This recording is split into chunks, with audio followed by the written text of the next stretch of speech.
Yes, g'day everybody. Welcome back to the Ball Logic NBA SuperCoach podcast. I'm your host, Brano. Solo for now. I didn't want to make you wait any longer. I know you've been sitting around waiting for a little bit, couple of time delays, waiting on Matrix to get back from an event. So thought we'd get started. Thought we'd jump in. Bear with me as we make our way through the show. No horse tonight, unfortunately. We are giving him a break. The man's been working overtime for us at Insight, so we're giving him a week off, but I'm sure we'll get plenty of good insights from him throughout the week. Our Patreon subscribers will also hear from him, or would have heard from him earlier today with the article that he wrote about the tanking team. So if you want access to that, the link is in the description below to get involved in the Patreon, especially if you're up in the running. Especially if you're, top 100, top 50, top 10, maybe even. I've seen a 91st in the chat. Let me know how you go, how you went in week 17, guys, as well, while we kind of stall a little bit for time. Matrix isn't far away. He did tell me 9 o'clock, so rip into him when he gets here. But yeah, let me know how you went in the chat. I did put a poll up earlier, and it looks like there's a lot of scores of 11 or 1050 plus, which is great. Here he is, the man of the hour. How are you, mate? Oh, great! It's hard. Appreciate you all, guys, but when you go out there and sponsor local basketball teams, you've got to hand over a jersey or two. So sorry, mate. Kiss a few babies, mate. It's all good. Shake hands, kiss babies. Yeah, SuperCoach Insight out there supporting the local community. So yeah, absolutely. Guys, give the show a thumb.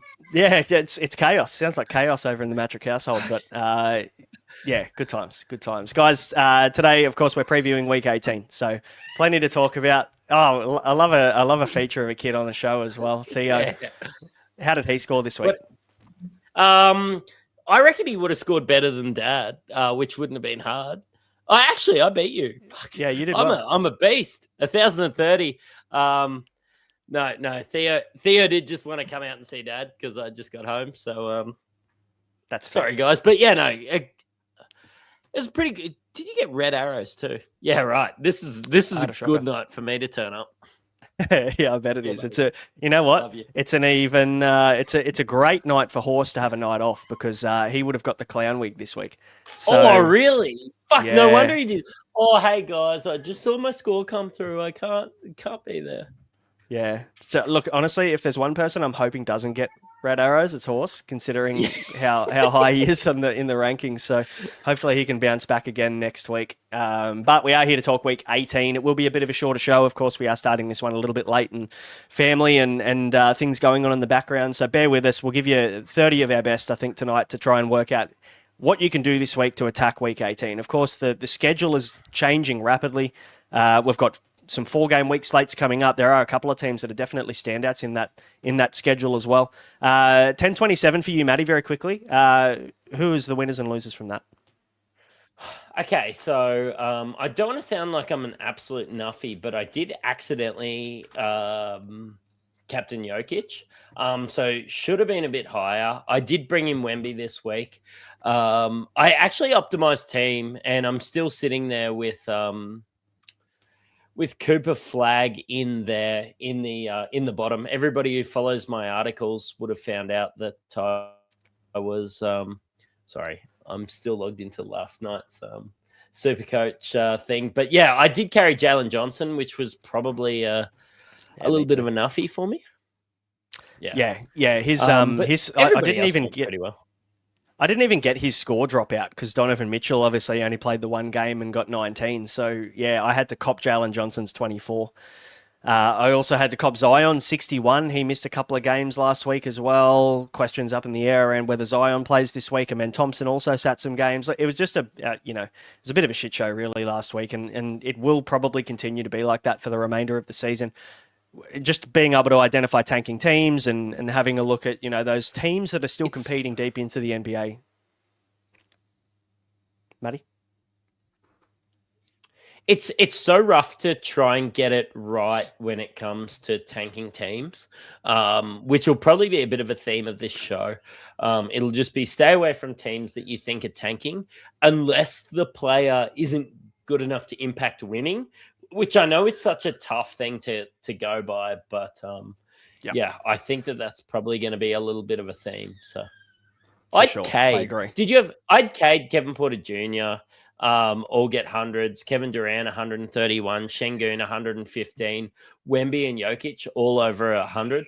Sorry, my team was still loading when you asked me before. And then I had Armin Thompson, Mikal Bridges as probably duds, and then Raynaud and Brunson off the bench, who I'll probably look to upgrade some guys. I think I've probably got to trade out Jalen Johnson this week, unfortunately, even though he's been a big stalwart of the team up to this point. So, yeah, absolutely into a 2-game week, then a 3. So the Hawks over the next fortnight are no good. You can get off JJ and go straight to the man of the hour. It's probably Kawhi Leonard, with the Clippers having 4-game weeks in a row now, and a really nice run home. Probably, I'd argue, from this point. Obviously, we talk about the Houston Rockets a lot. From this point, the Clippers actually have a better schedule, at least over the next month. They do have a 3-game week a little bit later, but for now, over the next month, you're going to get a lot from the Clippers. And sadly, there's only one option. You can't really load up on Clippers because they're competing deep. They're in playoff, or I should say play-in contention. I think they're sitting in 9th right now. They're the 9th seed, which means or only good things you would like to think from Kawhi Leonard, knowing that he's not going to sit hopefully too many games on the run home, because he did have that ankle injury from last week that he missed a game with. So I don't see him sitting many games unless it's a legitimate injury. Yeah, and it's so funny. We've stayed away from the Clippers for long periods to start the year off. And like, I owned Kawhi a couple of weeks ago when he played 4 and I knew that there was a 5-game week coming, but he's looking like a hold up until the end of the year.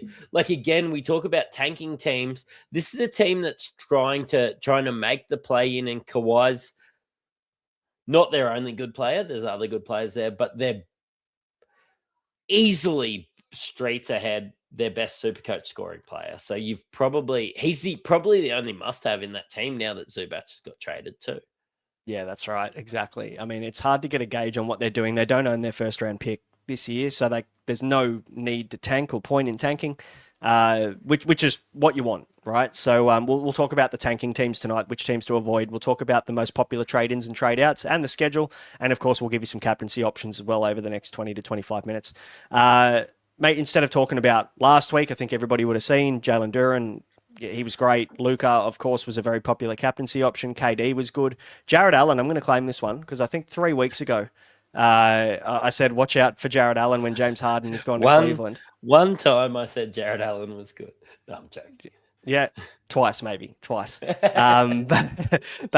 James Harden makes his centers better. You know, we know he loves a pick and roll. We know he loves ISO ball, and it's very clear that Jared Allen's benefiting from that. And also no Evan Mobley as well. We've got to pay that too. Cade with a 122 and Wemby with a 121. So all the guys you would expect to score well probably did for the most part, minus your JJs and guys like that who did miss a fair chunk of games, sadly. But yeah, that's pretty much the wrap from week 17. If you don't, Terminator SE, if you don't own Jared Allen, you're dumb AF. Okay. All right. Yeah. We've located the only player that owns Jared Allen. So shout out to Terminator SC. Yeah. Love it. Yeah, thanks. He's a robot. Yeah, love it. Very good. Very good. Well played. All right. Let's probably should move into the weekly preview, shouldn't we? He's heating up. Before we do, of course, we better shout out the Unlimited League winner. Congrats to Adam. His name is Tomo, with a 1177. So, Adam, if you're out there, mate, if you're watching, contact us on wherever you follow us, mate. Social media, Facebook, Instagram, X, wherever it is that you follow us, and hop in our DMs, mate, and we'll get your standard squeeze prize pack to you. Congratulations. Huge week, 1177. I had a poll up at the start of the show that ask people what they scored. At the moment, it looks like 42% of teams have gone over a 1050 this week. So they've left us all in the dirt by the looks of things. Yeah, and it was a little bit of a funny week. Like, everybody loaded up on week 16 knowing there was a lot of 5-game weeks. And I think there wasn't too many serious super coaches that went and planned ahead to week 17. It was more damage control when it came to week 17. So yeah, congratulations to anyone, especially anyone above 1100. I feel like you've had an absolute rip snorter. So 100%. There's definitely some green arrows to be had there, for sure. Tanking teams, mate. just for everybody that isn't, paying too much deep attention, we've got probably 8 teams, I think it's fair to say, that have just leaned into the tank. Some a little bit more inconspicuous than others. Some teams are openly tanking. The Utah Jazz are trying to find every way possible to actually get fined by the NBA for their blatant tanking. Limited Laurie not helping them at all. It's actually disgusting what they're doing. Like, there was one injury report last week for Laurie, and it was like, I've got a sore nose or something. It was awful. Utah, and it's stopping me from getting somebody like Keontae George. It's stopping me from getting a lot of Utah assets. So there's actually plenty of teams tanking there, and so Utah's the first one. Memphis, I think that you can abuse the Memphis schedule a little bit by getting somebody in like Gigi Jackson or a Javon Small or one of these players that are good enough to score SuperCoach points, but bad enough not to impact winning. Would you go as far as to say that? Yeah, I think Gigi Jackson's probably the prime candidate. I did put him in the buy, hold, sell, or pod watch, I think I did last week for Patreon subscribers. And he was in that list, of course. Like one of those guys that if you do need a little bit of cash, you are a bit skint and you need to free up some money. Hopefully you're not by this time of the season, but if you do, then I think he's not a bad candidate, not a bad pickup. I'm just looking at Memphis's injury report. It's a complete fucking dog's breakfast. Ty Jerome, he's day-to-day. Zach Edey is now... But he's come back and he looked fine. This is all bullshit. Yeah, Zach Edey, end-of-season surgery, so he's done. Brandon Clark, they're reevaluating him in 2 weeks with a calf injury. Cedric Coward's been ruled out. Santi Aldama's been ruled out for Sunday. Kentavious Caldwell-Pope is having surgery. Ja Morant is going to be reevaluated in a few days based on the last report we had on him. Nah, none of these guys are, honestly. Well, most of them. Any of the good ones. None of the good ones are, that's for sure. They're well and truly in the tank. Chicago Bulls, they're leaning into the tank as well. Of course, trading Vucevic is probably the first key to them leaning into that this year. Dallas Mavericks, with the trades that they've made, of course, as well. Cooper Flagg's still going to be out moving forward as well. So, not ideal. I'm interested to see whether Cooper Flagg does come back and have a crack at the Rookie of the Year. Con Knippel's going to be hard to run down from here, though. Yeah, Con's been unreal and just keeps playing. It's been a bit of a fractured run. I think Cooper Flagg, if he plays enough games, will just get it. And, it's so much easier to get it from the number 1 pick spot. I don't know, you talk about card collectors and you talk about everybody pumping up Cooper as that generational talent. He's probably going to get it as long as he plays enough games. Otherwise, Con's serviceable. Look, better than a lot of guys that got it in the past, I think. He's been a surprise package this year. So he's been elite. He's been so good. I think he's 49% from the field, 44% from 3, and he's leading the league in 3 points made this year as a rookie. Insane stuff. So, yeah, very, very impressive. Someone dropped him in the League of Insight. I don't know who it was.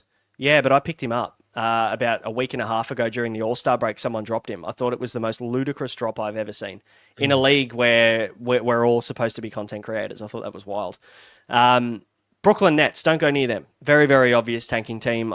Even if you think there's a little bit of value there, one night we'll see Traore play and then he'll sit the next one and play minimal minutes, and it's a complete shambles. So not going anywhere near them. Washington Wizards as well, of course. Trey's not to be seen. Anthony Davis won't be playing. I think they're doing everything they can. Anthony Sarr is gone. He's not. I don't think he's going to be back. Sarr either. No, I don't think he's going to be back. No. Yeah, Alex Sarr, there's no chance he'll be back for the rest of the season. So these guys are obviously they're keeping out their best players. It's a very easy kind of giveaway. But they do go 4-3-5, and I kind of wonder whether a Keyshawn George or somebody good enough to score SuperCoach points, but not good enough to impact winning. If I'm going to have a little bit of a slap, it's going to be at somebody like that. So. Yeah, for sure. And then the Sacramento Kings, Sabonis is out. He's gone. He's done for the year. And Levine's done for the year. Yeah, DeRozan and Westbrook are getting 23 minutes a night at the moment, which is just a blatantly telling us, we don't want to win. And then the Indiana Pacers as well. I'm not touching them with the 10-foot pole at this point in time. Siakam's been sitting and they're just rolling out their seconds guys for the most part. Let's have a chat about the schedule, shall we? Of course, the schedule brought to you by Ryan from Astute Newstead, long-term supporter and sponsor of the podcast. For those of you wanting to get into your dream home, maybe save a bit of money, put some money back in your pocket at least, then Ryan's your man. He's got over 40 lenders on panel, including all the major banks to get you the best deal. Doesn't cost you a thing. You can inquire with Ryan below for free. Just let him know that we sent you and he'll look after you. Now, the teams on the 2-game weeks that... Oh, where'd you go? There you are. The teams on 2-game weeks that we need to avoid Atlanta Hawks and Cleveland Cavaliers. So, of course, we're getting off Jalen Johnson. We're getting off James Harden. We're getting off Donovan Mitchell. Of course, Donovan Mitchell's been injured as well, Matty. Pretty clear drops or trade outs at this point. Even Jared Allen for the 3 people that own him. One of them in the chat. So that's huge for our listeners. But at least they have a 4-game week afterwards. I think anybody from Atlanta, especially Jalen Johnson, which I feel like most people own, it's time to get off him because, there's an argument to get him again in week 20, as we see there, 4-4-3-4, but it's just so much money to sit there and probably the easiest path to Kawhi Leonard, isn't it? Yeah, it's if you look at the thumbnail for this show, it's Jalen Johnson with a green arrow towards Kawhi Leonard, and it's the easiest trade that you will make all year. Doing that trade, make a little bit of money off it even. So definitely would be doing that for sure. There obviously we have a clear, few winners. Probably there's 5 or 6 teams here that I'd be looking at for the run home, especially over the next fortnight. The Clippers are number 1 for me. We talked about Kawhi already. I'm not going to harp on about him again. I think he's probably the only viable option considering John Collins continues to just go down mid-game with injury after injury. It's hard to get a gauge on him, but I think Kawhi's the only guy. Dallas, we talked about, are already tanking, and I'm probably staying away from Dallas assets at this point, but they go 4-4, so something to consider there. Detroit, though, they go 4-4 over the next 2 weeks. They actually only have 1 3-game week in week 20 left. 4-4-3, then 4-4-4 to finish. The standouts, Cade Cunningham is very obvious, but Jalen Duren is the top scorer with 150 SuperCoach points last week. Is there any interest there from you? Yeah, 100%. I'm super high on Jalen Duren. I'm super high on this team in general. I think that they have to make a statement being from Detroit to try and win their division. Honestly, that would be a win, but their conference in general. And Caden Duren is where it's going to come from. I think they're going to be must-have down the stretch. So I'm happy to jump on this week. Yeah, I bought Duren maybe a couple of months ago now. Whenever it was that Detroit had their first little run of 4-game weeks, and then Duren ended up getting injured at the back end of the week. So yeah, that worked out beautifully for me, thanks to Duren. And he is known to have a great ceiling, but also a low floor. He's a poor free throw shooter. And for a big man, he's not exactly a great field goal percentage guy. So he does miss shots, he does miss free throws, he does turn the ball over. So that's just one thing to keep in mind. He does have a low game, a sub-20 in his game for sure, but he's had a couple of really big games of late. Definitely a standout there. Milwaukee, we talked about Kevin Porter Jr. I think we were talking in the chat last week. I think it was Horse and Flanders and Deadly did the show last week. I know Flanders wasn't a huge fan of KPJ. I'm the opposite. I'm a massive fan of KPJ. I think KPJ last week, and I put him in the buy, hold, sell for Patreon subs. KPJ was a slam dunk buy last week if you didn't have primo money. I think he was the easiest purchase at whatever he was, 12.5 mil. Yeah, I've had him for so long. He was on the court last week for me, and honestly, anytime there's a 4-game week now, they're so dependent on him right now. Just wheels up KPJ. Do I think that he's the best player? Do I think he's the best bloke? I think a lot of the negativity comes down from things like that. But yeah, from purely a SuperCoach standpoint, his game is so SuperCoach friendly. Even when you think he goes missing, he's still accumulating those assists, those rebounds. He's a bigger guard. Man, I'm happy to play him any week, and I'll probably hold him till the end of the season. It's crazy how cheap he was at the start of the year to where he is now. So funny, I never cashed out on him, but I didn't cash out on him through those poor games. I just ran him on the bench, and reaping the benefits now. I think that you could comfortably buy this guy. For sure. I agree. If you don't have primo money, KPJ should be a priority, probably priority number one at sub 14 mil at this point. Milwaukee going into a 4-4 as well. They only have one more 3-game week. So again, a nice little 6-week stretchy for them with only one 3-game week in the final 6. We've also got the New York Knicks going into a 4-4. Karl Anthony Towns, you've had Brunson, you've toyed with Mikal. I think you've had Mikal Bridges at different points as well. I've still got Mikal Bridges. Okay, there you go. So, I mean, he's probably, it just depends on how you feel about his output, but Karl Anthony Towns is probably the pick from this team. We toyed with Josh Hart earlier in the season, probably not so much now. Karl Anthony Towns is the one that's interesting for me. I'm tossing up what I do with Zion Williamson, and we'll probably have a conversation about him later. But there's a temptation for me to trade out Zion, and then I'll probably have 16 mil to use on one of these power forwards. Karl Anthony Towns is probably in the list, along with someone like a Şengün, who I actually don't own yet. Yeah, right. Crazy with Houston, like I'm running Amen Thompson, Şengün, Kevin Durant. I know that it feels like I'm putting all my eggs in one basket, but when this draw looks this good, when Houston have been this good, when they've provided so many points, I think we do have to load up on these guys. Yeah, exactly. Caden Duran as well. That's a good one, because you were talking about Cade Cunningham and Jalen Duran, and that's actually goes well together. I like it. I need it. I can't wait for the Instagram post. You all need to like it. So. And the Utah Jazz we talked about are tanking. They go a 4-4, but just disregard that. I'm not going anywhere near them for sure. No. The poor runs for teams. Atlanta, we mentioned 2-3. Chicago go on a run of threes. They've got 3 threes in a row from here. Cleveland have a 2-4-3-3 schedule over the next month. So definitely, probably maybe a 1-week play there in week 19 next week for a Donovan Mitchell. I doubt he's even going to be back by then. Or a James Harden. Or a Jared Allen, I should say. I can't believe I've left Jared Allen out, the most popular Cleveland Cavaliers player. But yeah, you're an idiot if you don't own him. Yeah, absolutely. Dumb AF. OKC. Sadly go 3-3-3. And this is killing me because I do want to get Shai Gilgeous-Alexander back in my team, but it's just not viable at the price now that he is back playing. Yeah, for me, it's especially they've only got 2 more 4-game weeks for the rest of the season because they started the year quite heavy. OKC are probably just a write-off for me. I don't own Shai Gilgeous-Alexander, and regardless of how good he plays through to the end of the year, I don't think I'll see myself owning him going forward. I've always bought him on 4-game weeks, but like Kate has 4-game weeks on those weeks. And yeah, I just think that it's wasting a trade to maximize my numbers. Yeah, I think it's good buy basically from that 5-4 in the last couple of weeks. So yeah, Shai's been great, but I think we have to let it go. I don't know if he's the kind of player that you can play on 3-game weeks, especially since as they're so set on making the playoffs. Like, there's no risk of them dropping out by resting Shai, is there? No, not at all. I think they'll be tactical about using him on the run home. They need him at his best when they hit playoff basketball. They get nothing from that now. That is, and Portland, they go into 3-3. So look, Danny Avdi has been the only real relevant pick from Portland, maybe Love. But aside from that, yeah, that's pretty much where it ends. And he's for been Portland, resting every second game anyway, really, Danny. Resting. He's been injured every second week, second game. That back injury seems to be, giving him some trouble, whether it's legitimate or not. I think it is.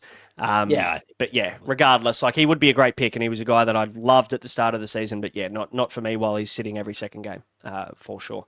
All right, let's move into the most popular trade ins and outs for a week 18. Target acquired.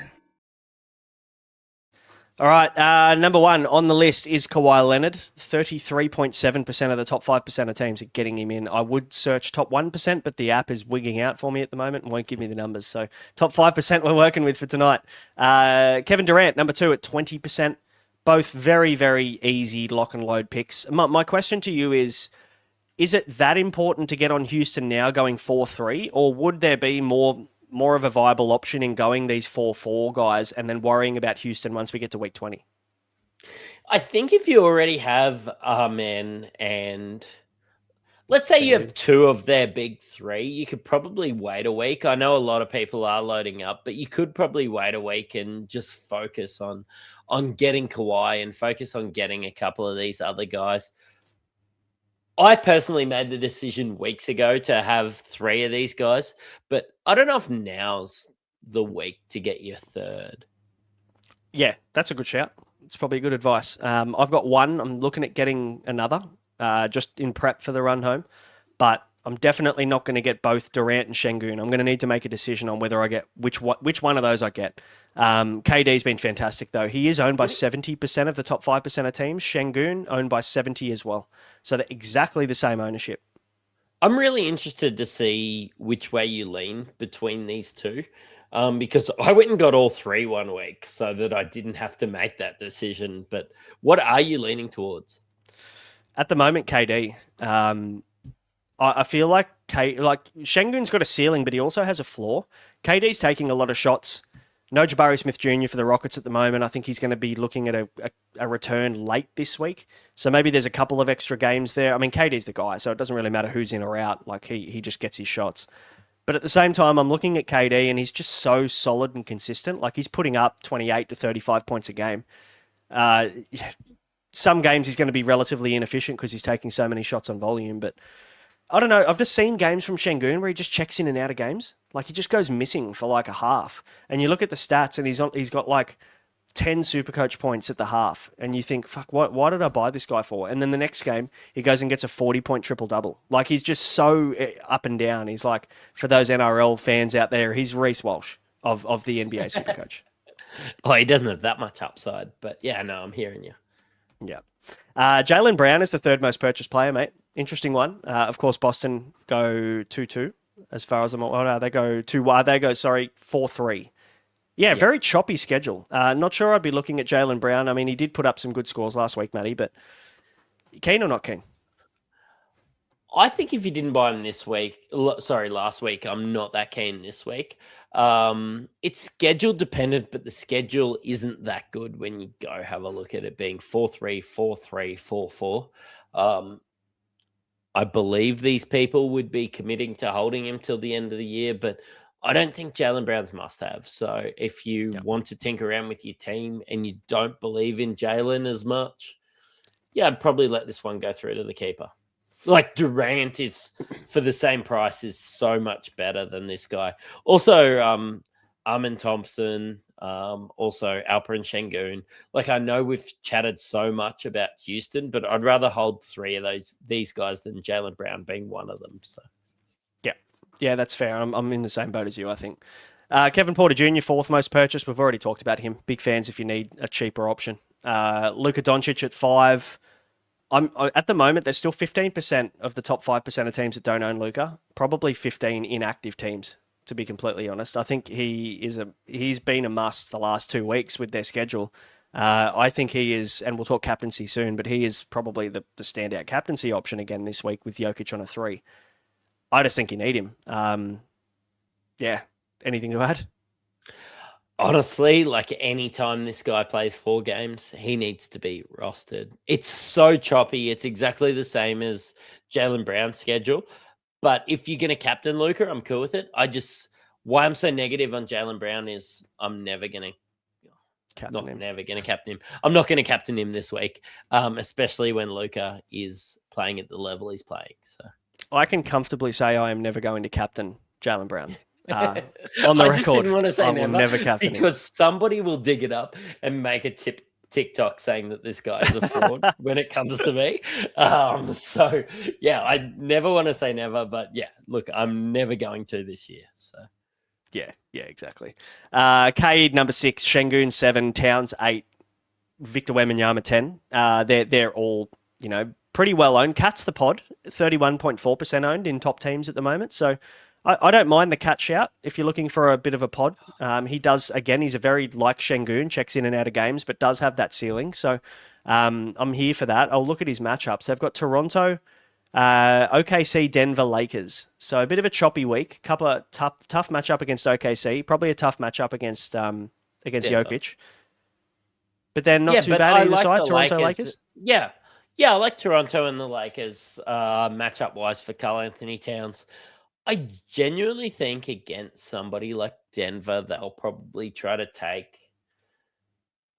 Mitchell Robinson to take on Jokic to try and give him a I'd say so. Make him a bit more fluid offensively is Yeah. probably the way that I'd put it. But I still think that it is a tough week for Karl Anthony Towns, especially with that break even of 123. Look, if he gets 123, are you disappointed? No, especially when we've made the money that we've made early on in the season. But I do think he's kind of capped out at 130 this week, which would be fine. If you're looking for a pod, Paolo Banchero, 9th most purchased, comes up against Washington, Dallas, Minnesota, Milwaukee. Some bloody nice matchups there for Paolo Banchero. Can he be called Paolo again instead of Paul or Pablo? That's my question. Oh, you're calling him Paul. Like, I owned him through that good week, so I'm not disappointed in him. But he's sub 15K at the moment, so 15 mil, sorry, at the moment. So yeah, anytime Paolo hits, anytime he sort of hits that sort of point, I don't know, like you're never going to captain him. And Orlando, it's not a 1 week play because they finish on 4-4s. I think if you buy an Orlando player, you just hold him through to the end of the season at this point. And next week's going to be a tricky week to navigate. And I know that there's a lot of players at the moment, relatively popular players like Houston Rockets. People are going to be loading up on them. The Lakers, Miami, Pelicans come into it too if you chase a Zion. OKC, Magic, Phoenix and Portland are kind of irrelevant now, but Spurs, Wemby, all these guys are going to be on a 3 next week. So I think you probably just need to be tactical about what next week looks like. That's probably one of the reasons why I'm only getting one Houston Rockets player, because I just don't want to load up right now and then get caught out next week with 3/4 of my starting lineup on 3 gamers. Do you still own Tyrese Maxey? Yeah, I'm holding. I think he's going to be the most purchased player next week with that 5-game week. I think that you need to captain him, to be honest. Yeah, I completely agree. I'm holding him so that I have the flexibility to get off a couple of my other 3-game week guys. I made that call a couple of weeks ago, just knowing that Tyrese Maxey on a 3-game is probably good enough, or probably better than most on a 4-game anyway. So, yeah, for me, I just thought I'd leave him there. I'll trade him out after that 5-game week, of course. To someone that has 4/4s for the rest of the season. Let's have a look at the trade outs, mate. JJ, Donovan Mitchell, James Harden, very obvious options to start. Yeah. They're all on a 2-game week, so completely here for that. 2 of those are my trade outs too. Jamal Murray, people are moving off Jamal Murray as well. Denver into another 3-game week before they then go into a 3 run of 4s. What are you doing with him? Are you trading Jamal Murray if you own him, or are you holding one more week and leaning into the better schedule?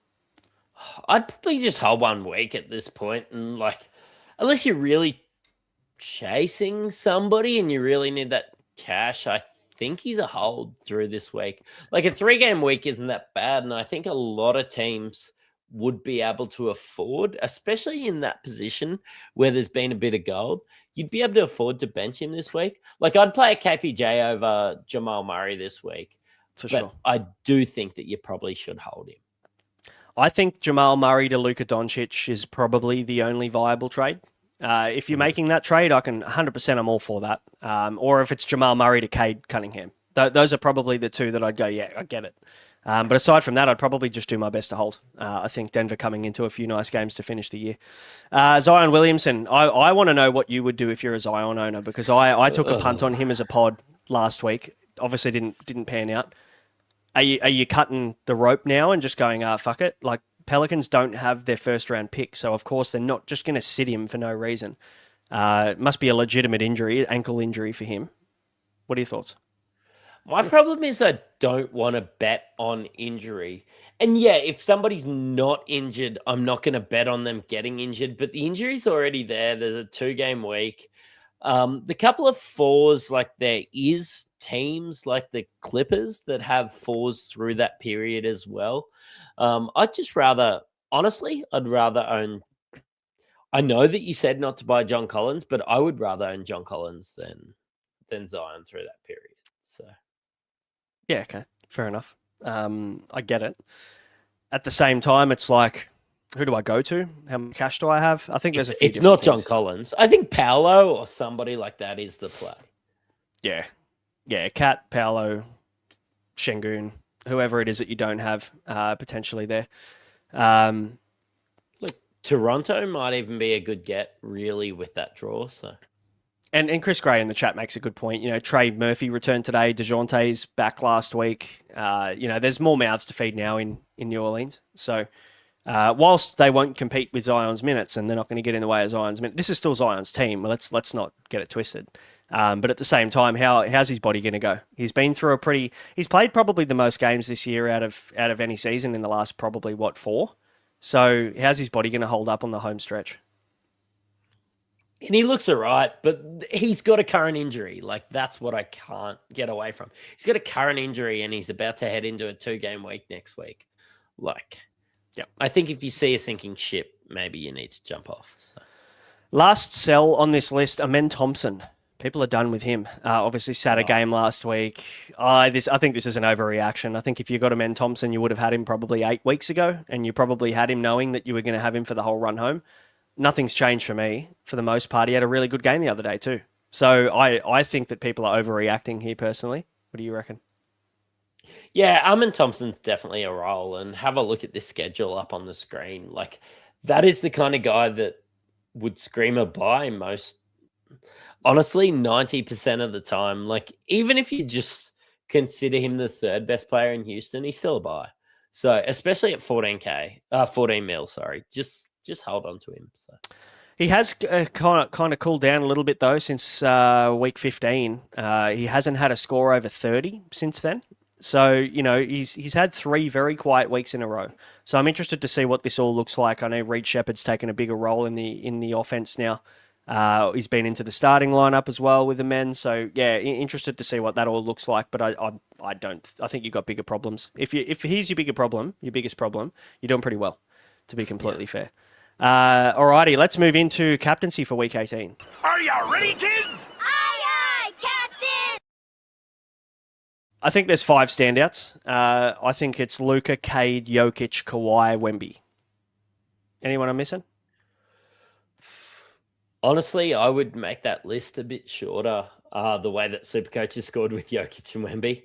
I love Luka and I love the upside. But if you're trying to hold your spot, and I see a lot of people still engaged in this chat in a long 23-week season, it's Jokic or Wemby and probably Luka, right?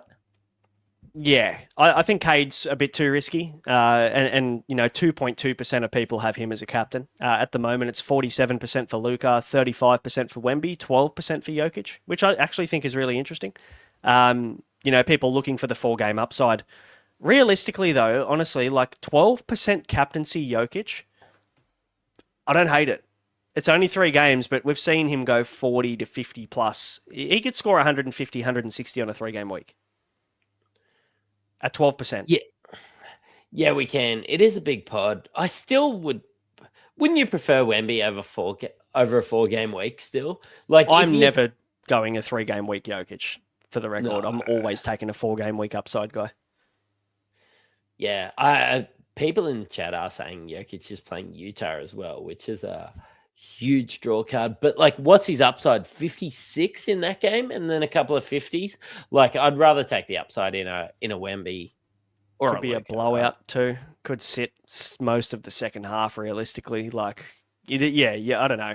Good matchups are great, but against tanking teams, the Nuggets could be up by 40 at the half, and then they just sit Jokic for the rest of the game, which honestly isn't out of the realms of realization. Jamal as well. He is another guy that could get set. I don't know. I think it's Luka. It's got to be personally. Wemby or Luka. Yeah, I'm probably more confident in Luka than I am in. What are the matchups for Wemby? Let's have a look at Wemby's matchups very quickly. They've got 3 games at home, so that's not a bad slate. Philly, they've got Philly away, then they've got Detroit, Clippers, Houston. Not easy matchups by any means. Those last 3. No, true. Who's Luka got? Luka's got the Pels, then he's got Denver, Indiana, and the Knicks. I think it's Luka. Right. Yeah, I think it's Luka this week. I'll give you that one. But honestly, I don't mind the Jokic 12.5% captaincy shout. If realistically Luka, he's gone down with injuries in the past. He's missed games, he's sat games, and Wemby's done the same. He's had a bit of a kind of choppy year, injury wise. I don't know. I would not be surprised if we're sitting here next Monday going, yep, Jokic was the pick. Oh, I'm never going to be surprised if Jokic does it, but I'm not taking the upside of picking a 3-game player. It's Luka or Wemby. That's just not the way I play. I can't change my mind, but Luka's matchups are elite this week, aren't they? Yeah. I think Luka's the standout, and then very closely followed by Wemby, and then the rest you can probably ignore for now, especially if you're chasing upside. Get on the 4-gamer and let's hope they pop off. I did look at Kawhi Leonard as a potential option. He's got the Golden State Warriors, Indiana, then he's got the Spurs and Memphis. So 3 out of 4 pretty handy games there for Kawhi too. So I don't mind Kawhi as an option this week. Yeah, I think Kawhi is probably the best purchase. I just don't know if he's the best captain, if you know what I mean. Yeah. It's definitely a risk. He's 0.3% captain right now at this point. Like he's definitely not in the top 4 most obvious captaincy options. So I get it. Yeah. But if you're looking for a pod captain, I don't hate it. I don't hate it at all. I'll take it. But that will do us. Guys, thank you for tuning in. Give it a thumbs up if you like the show. We would appreciate that. It does help us get the show out to more people. And hit the subscribe button if you're new here so you don't miss any of future shows. Of course, we've got footy season well and truly happening at the moment. There's a bit going on in the world of NRL and AFL. So it's been. I nearly said Reed Marnie 7 times during this podcast. Yeah, I know. I don't think I've ever said Reed Marnie 7 times in an NRL podcast, let alone in an NBA one. So you won't get that from me. Mikael Bridges is the Reed Marnie of the NBA. Rate that. He plays a lot of games. I'm here for that. I can get around it. Guys, thanks for tuning in. Thanks for watching. Subscribe, thumbs up, give it a bell, give it a hype, do all those things in the Patreon. The link is down below if you want to get involved there for the last month and a bit of the season. Thanks for tuning in, and we'll see you next time. Good luck this week. Cheerio.